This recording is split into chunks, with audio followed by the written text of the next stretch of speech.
Salve, salve, meus caros alunos. Aqui quem vos fala é o professor Luiz Virgílio e damos sequência ao estudo nosso da responsabilidade civil, hoje já iniciando aí o tratamento dessa responsabilidade aplicada às atividades da engenharia.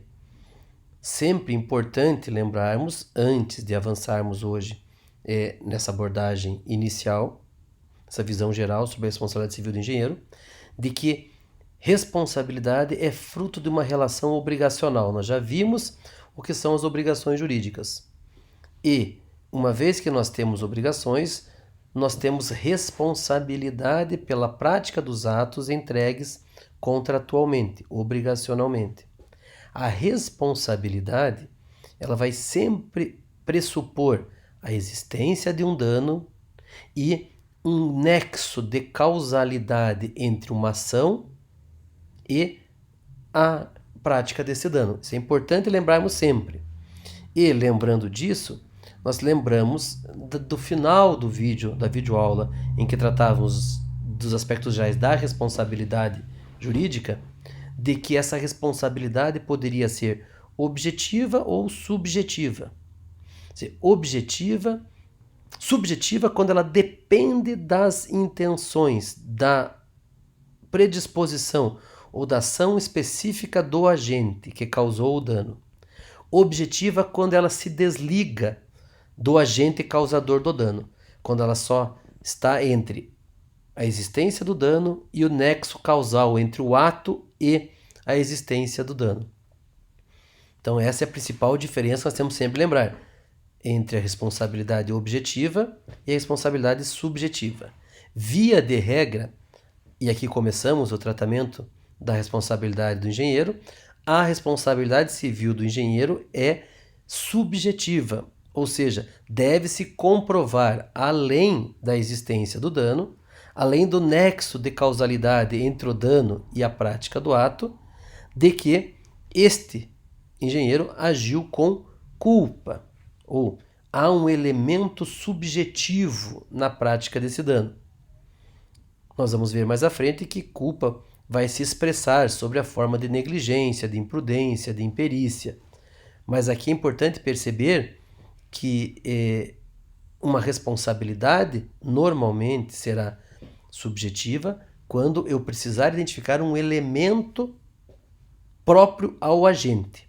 E ela será objetiva quando eu não precisar mais identificar um elemento subjetivo do agente. Basta a prática do ato e a observação do dano, desde que foi esse ato que tenha gerado o dano, independente da intenção ou da atitude de quem agiu.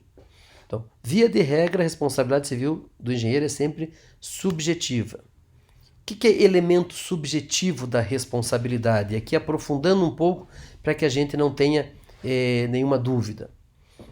Elemento subjetivo é o elemento motivador, é aquilo que está próprio ao sujeito que age, por isso subjetivo e não objetivo. Objetivo é próprio do ato, do objeto, da matéria. Subjetivo é próprio do sujeito, interno ao sujeito. No elemento subjetivo, nós vamos ter uma diferença entre o elemento culpa e o elemento dolo. Qual que é a diferença principal entre culpa e dolo? Principalmente aqui, dolo é a vontade deliberada de atingir aquele resultado.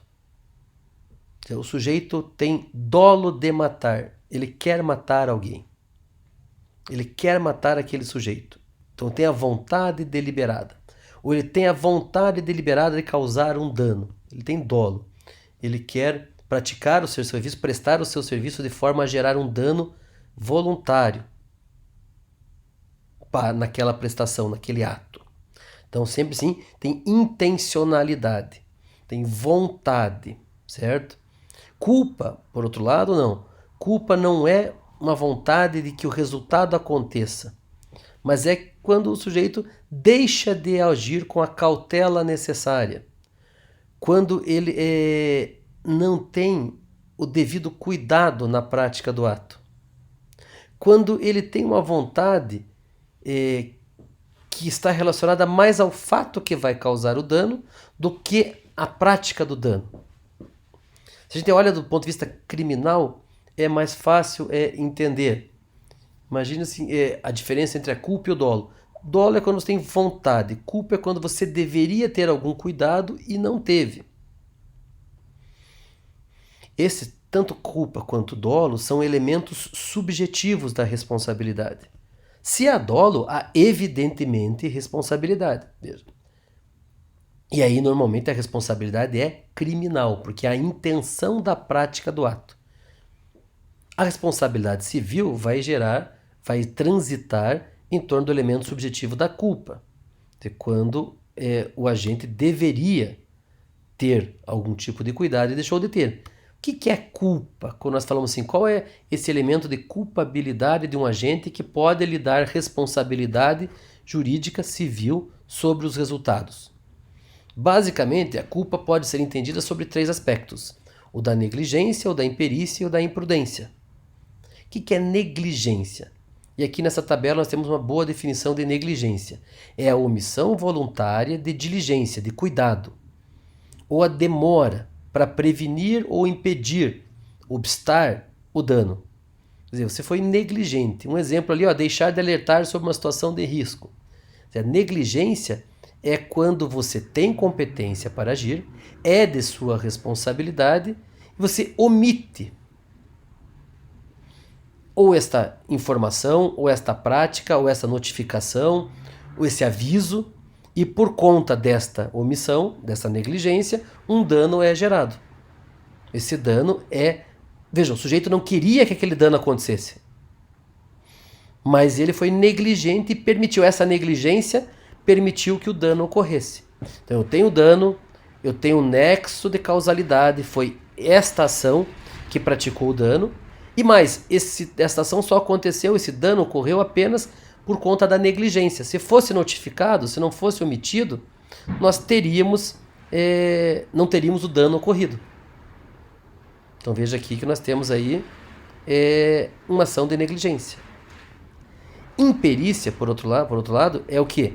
É a falta de capacidade, de especialidade ou de habilidade. Porque não tem experiência, porque não tem o conhecimento técnico necessário, porque não tem a função, porque não tem o treinamento naquela profissão. Então você vai operar sem o conhecimento técnico necessário. Isso é imperícia. É uma forma de culpa. E a imprudência é quando você pratica uma ação, mas não toma cautela, não toma os cuidados necessários para que você vai praticar. Ou pratica de forma precipitada, ou pratica de forma inconstante, ou você pratica sem o dever de cautela necessário, sem a atenção necessária. Qualquer um desses elementos aqui nós estamos falando em culpa. Então, veja que se a responsabilidade geral do engenheiro é sempre subjetiva, deve respeitar esse elemento de culpa. Deve respeitar, então, a negligência, a imperícia e a imprudência. Nós temos uma observação que é importante ser feita aqui, que é com relação ao direito do consumidor. Nós teremos a oportunidade de ver mais profundamente esses elementos, mas percebam que quando a relação do serviço de engenharia é prestada de forma direta como um serviço ao consumidor, a responsabilidade civil é diferente.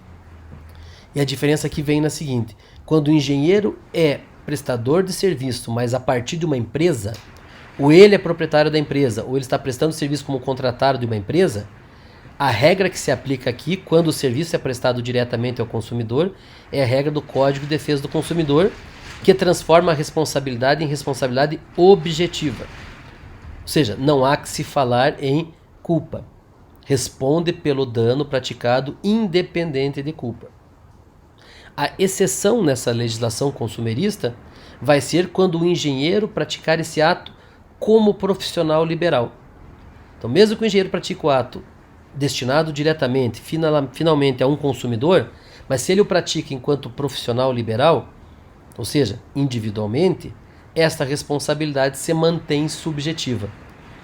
O que significa aqui é que o Código de Defesa do Consumidor, ele trata a relação do consumidor com o prestador de serviço, quando ele é uma empresa, de forma distinta de quando ele é uma pessoa também profissional liberal prestando um serviço individualmente. Então, Importante perceber isso aqui, que nós temos a mudança daí para a responsabilidade objetiva. E qual é a extensão da responsabilidade? O quanto se responde?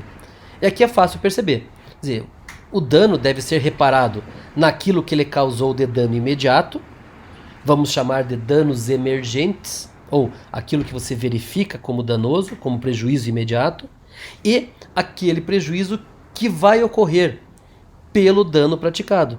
Prejuízos futuros, ou lucros cessantes. Aquilo que o sujeito que está recebendo dano deixa de auferir, deixa de ganhar por conta do dano praticado. Então veja, a responsabilidade civil vai sempre abarcar danos emergentes e lucros cessantes. Aquilo que foi o prejuízo imediato e aquilo que deixou de ganhar. E agrega-se a esse dano, se eventualmente existirem, os aspectos imateriais. Imateriais podem ser tanto estéticos quanto morais. Quer dizer, aquilo que viole esteticamente ou aquilo que viole moralmente. Moralmente, seja na privacidade, seja na intimidade, seja pela falta, eventualmente pelo dano causado por uma doença ou por uma morte. Então a extensão da responsabilidade vai ser sempre a mais ampla possível. Danos emergentes, prejuízo imediato, lucros cessantes, aquilo que deixou de aferir, mais os elementos imateriais, estéticos e morais envolvidos no dano. Tudo isso vai ser quantificado para ser gerado sob a forma de indenização, de reparação pela responsabilidade do dano causado. Com isso a gente consegue ter uma breve inserção no ambiente da responsabilidade civil do engenheiro, na qual daremos sequência nas demais videoaulas. Como sempre, mantenha à disposição pelos contatos aqui divulgados. Grande abraço a todos.